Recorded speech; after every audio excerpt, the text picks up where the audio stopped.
tal? Buenos días, tardes o noches, dependiendo a la hora en la que estés viendo este video. Vamos a iniciar con las clases. Ya tuvimos una sesión en la plataforma y ahora lo que voy a hacer es que voy a explicarte un poco paso a paso lo que es el manual y todo lo que en él está. Recuerda que para todo aquel que estudia las Sagradas Escrituras es importante entender que Dios se comunica con su pueblo, por lo cual vamos a darle lectura a las mismas. La introducción nos dice que es de suma importancia para todo aquel que escudriñe las Sagradas Escrituras que entienda las verdades más simples, pero a la vez las más importantes, en cuanto al texto sagrado se refiere. Recuerda, este estudio no es para las diferentes cánones, posturas, situaciones o contextos que podríamos tener ante la Biblia, sino más bien después de la aceptación de que la Biblia es la única y verdadera palabra de Dios, también es la única regla de medida que nosotros tenemos. Es decir, es lo único que puede guiarnos en doctrinas y es en lo único en lo que debemos de basar nuestra fe. Recuerda, dice, para su pueblo es la única verdad escrita, es la revelación escrita. Entonces entenderemos que es necesario continuar estudiando el origen del libro en el que basamos nuestra fe y nuestra doctrina. Ok, para eso vamos a tratar de quitarnos ciertas cosas que nosotros tenemos en la cabeza. Es decir, todo lo que tú hayas aprendido es bueno, pero para poder adquirir conocimiento de ahora en adelante, en estos cursos lo que vamos a hacer es olvidarnos, mientras tomamos el curso, de todo aquello que nosotros ya hayamos aprendido previamente. Una vez que termines tu clase, tu lección, junta el conocimiento nuevo que has adquirido jalado como una esponja, fusiónalo con el conocimiento previo que tú ya tenías y entonces tendrás algo más acercado a la perfección. Eso es lo único que podemos hacer para poder adquirir nuevo conocimiento. Dice, en la vorágine de nuestro mundo moderno, donde incluso la doctrina de nuestras iglesias ha sido invadida con diferentes tendencias de que Dios se comunica con nosotros hasta por teléfono, debemos de poder ser capaces de aterrizar los conceptos más básicos, no solo del Evangelio y la teología bíblica, sino también lo que es usar la lógica y el sentido común. Hay cosas en la Biblia que deben de entenderse con un sentido común. Hay cosas que sencillamente no pueden entenderse como dice la Biblia, porque recordemos que los mensajes están un poco variados en tiempo y forma, y aunque la Biblia es un libro atemporal, esto quiere decir que trasciende el tiempo, que trasciende la distancia, que trasciende el idioma y las barreras del lenguaje. Es de suma importancia que también debemos usar nuestro sentido común, debemos de usar nuestra lógica para poder hacer uso de la interpretación de lo que son las doctrinas bíblicas. En este curso vamos a tratar todo eso. Entonces, sin más preámbulo, vamos a ver el punto número 1, el cual quiero leerte textualmente. El punto número 1 dice, Dios se revela a su pueblo. Existen tres formas en las que Dios se reveló al ser humano. Este concepto primario es el primer concepto de un creyente. Digamos que un creyente puede usar para poder introducirse en materias de la escritura bíblica, el evangelio y la fe. Sin esta verdad, sencillamente el creyente no tendría una causa o un fundamento para poder seguir adelante en el camino de la comprensión de la deidad absoluta. Esto quiere decir Dios. Todo aquel que crea que Dios existe debe de saber que Dios se ha manifestado a su pueblo y de que se comunica con él. Dios se ha revelado a su pueblo, se ha revelado al ser humano y vamos a descubrir cuáles son las formas en las que el Señor, el creador de todo, tuvo a bien revelarse a su pueblo. Una vez pasado el primer filtro filosófico, que sería quién soy, a dónde voy y por qué estoy, y yo le anexaría a dónde voy, sería el creyente continúa en el camino de la fe. ¿Quiénes somos? Obviamente somos creación de Dios, no somos producto de una evolución ni de la generación espontánea, no somos un proyecto de los alienígenas, no somos otra cosa más que hijos de un Dios. Somos seres creados por un Dios con un propósito.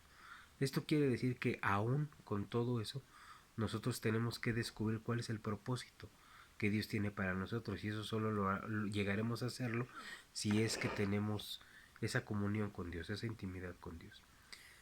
Dice, el crecimiento espiritual entendiendo que hay un Dios todopoderoso que se comunica con su creación.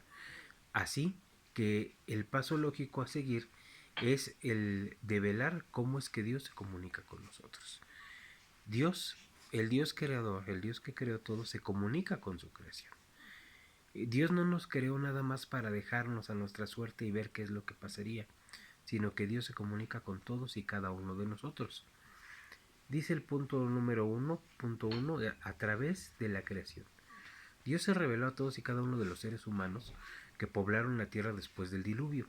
Y esto nos remite a Sem, Cam y Jafet. Estos eran los hijos de Noé.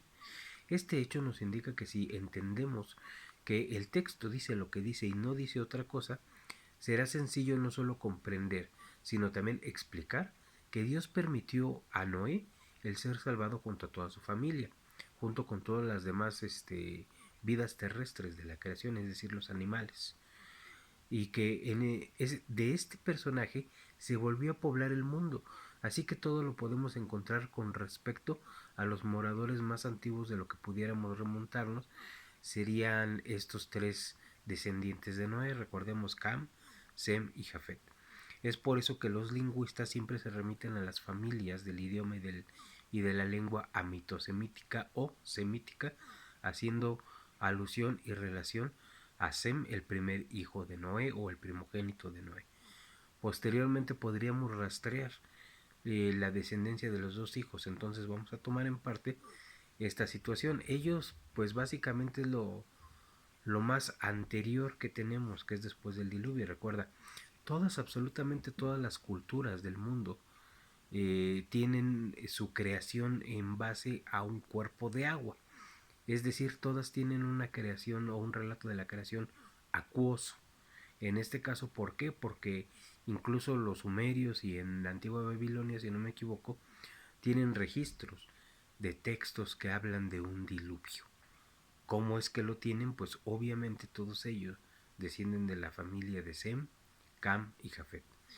El manual dice así: así pues se explican las construcciones que se encuentran debajo de las aguas, como el mito de la Atalántida o Atlántida. Aunque la ciencia nos pudiera demostrar históricamente que un volcán hizo erupción y hundió todo un continente o que un meteorito se extinguió a los dinosaurios, es menos complicado y más cierto y más sencillo según la fe y hasta bíblico el decir que después del diluvio la geografía de nuestro de nuestro planeta cambió. Es decir, el globo cambió de cómo era en un inicio, como Dios lo había creado. Así pues, bajo este concepto, empezamos un viaje que nos lleva al conocimiento y comprensión de los textos bíblicos, como jamás lo habíamos imaginado. Después del brevario cultural que acabamos de decir, podemos decir que, o comenzar en la materia que nos compete hoy. Los antiguos reconocían que existía un poder superior, es decir, divino. Cuando ellos daban esta aplicación, dice que la aplicación a estas cosas era a lo que no entendían, como lo son los fenómenos de la naturaleza, ya que siempre ha habido una fascinación de parte del hombre a las cosas que no puede explicar. De ahí que dichos fenómenos fueran atribuidos a un dios. Es decir, veían caer un trueno y decían el dios del trueno. Veían un huracán, no sé, un volcán en erupción y pensaban que eran dioses que estaban enojados y que se manifestaban de algún modo de la lluvia, del viento, etcétera. Y eso es que en nuestros corazones, en nuestras mentes, desde nuestro más instinto primitivo, tenemos la tendencia a creer que no estamos solos, que todas las cosas que nos superan tienen una explicación en algo divino, es decir, en la deidad. La ciencia podrá contradecir esto un poquito, pero si lo vemos de este modo, podemos explicar que Pangea, lo que llamaban Pangea el megacontinente, anterior pudo haber sido cuando Dios creó las aguas en el Génesis y dijo que se separen las aguas y se descubra lo seco. Podríamos decir que ahí podríamos tener la explicación del megacontinente Pangea. Posteriormente, en el diluvio, esta situación cambió. La geografía de la Tierra cambió separándolo en continentes, es decir, tierra que estaba sumergida quedó en la superficie y seca, y tierra que estaba seca quedó sumergida. y de ahí que muchos buzos y científicos se encuentren en ciudades sumergidas.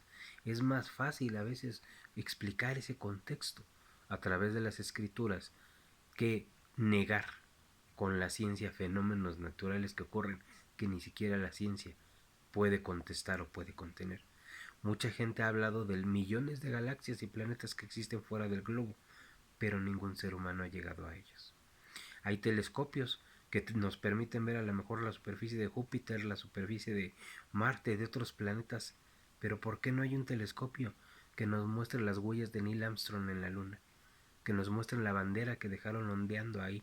Se supone que no ondea porque no hay viento, porque no hay nada que la mueva, pero tampoco hay un telescopio que nos permita verlo. Entonces la ciencia siempre va a anteponerse a la fe y a nuestra creencia. Esa es la primera forma en la que Dios se revela a su pueblo, al ser humano, de la manera natural. Recuerda, son tres formas. La primera de ellas es la revelación natural.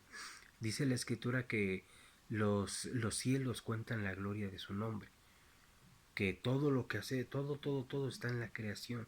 Toda la gloria de Dios se manifiesta en la creación.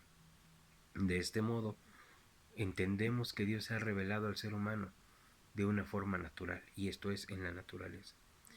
Dice el texto, nota importante, el hecho de que Dios se revelara directamente al pueblo hebreo no quiere decir que no se haya revelado a las demás naciones y pueblos de la tierra. Simplemente escogió a Israel como su pueblo porque así le plació. Romanos 9, capítulo 9, versos 17 y 18 dice, porque la escritura dice a Faraón, para esto mismo te he levantado, para mostrar en ti mi poder, y para que mi nombre sea anunciado por toda la tierra, de manera que quien quiere tiene misericordia, y al que quiere endurecer, endurece. En conclusión, dice, podemos asegurar que para todo creyente es necesario comprender que el Todopoderoso se ha revelado a todos y cada uno de los hombres a través de su creación. Todo lo creado es una manifestación de su poder y de su gloria. Así pues, el hombre, al ir perdiendo poco a poco la comunión con él, la que en el principio tenían Adán y Dios, en su decadencia, a través de la descendencia de Adán, estos se fueron distanciando, y el Eterno tuvo la bondad de poner en todos y cada uno de nosotros la necesidad de regresar a Él. La pregunta para este primer tema de que Dios se revela a través de su creación es, ¿cómo es que Dios, más bien, cómo es que nosotros nos damos cuenta de la necesidad de regresar al Padre que nos creó? Esto quiere decir, el Padre que nos creó pone en nosotros ese sentir de regresar a Él. La mayoría de los seres humanos siempre han pensado que existe un Dios o que existe un poder sobrenatural al cual tal vez no haya que rendir cuentas, pero sí hay que temer, respetar y venerar. Eso es algo bien importante, eso se llama intuición, pero no la intuición que nosotros conocemos como en la naturaleza o como yo considero que está pasando eso, no, es algo que está en nuestro espíritu muy profundo. Así como en nuestro cuerpo tenemos algunas funciones como nuestros sentidos, también nuestro espíritu tiene unas funciones, nuestra alma tiene unas funciones. Entonces, la intuición es parte de lo que hay en nuestro espíritu. Nuestro espíritu intuye que hay algo más. Y como lo vemos en Juan 3, cuando Nicodemo, que es la representación más firme que tenemos de una persona exitosa, religiosa y justa en su tiempo, reconoce que hay algo más y va a visitar a Jesús en la noche. Y le dice, Maestro, sabemos que has venido de Dios porque nadie puede hacer estas cosas si no está Dios con él. Entonces es esa necesidad que Dios pone en todos y cada uno de nosotros para poder regresar a Él. Eso es la intuición.